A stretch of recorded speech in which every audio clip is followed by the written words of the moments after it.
அப்படின்னா system create பண்ணுறது எப்படி? ஐடென்டிஃபை அ ப்ராப்ளம், எக்கச்சக்கமாக இருக்குது, கவலையே இல்லை, எல்லாம் நம்ம எல்லாத்திட்டையும் எக்கச்சக்கமாக இருக்குது. சால்வ் த ப்ராப்ளம், ரொம்ப ஈஸி சொல்கிறது.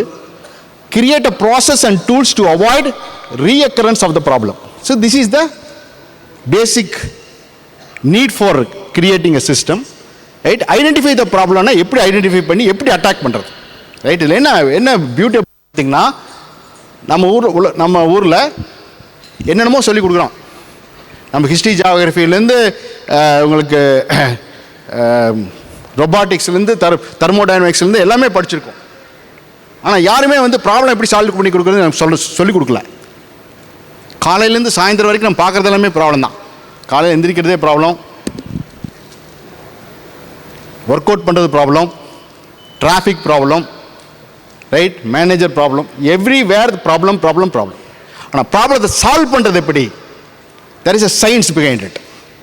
அந்த சயின்ஸ் தான், அந்த சயின்ஸ் அப்படியே சிஸ்டமாக மாற்றினோம்னா எந்த அளவுக்கு நம்ம சக்ஸஸ்ஃபுல்லாக மாற்றுறோமோ அந்த அளவுக்கு நம்ம சஸ்டெயினபிளாக ஜெயிக்கலாம். அதுதான் காம்பவுண்டிங்.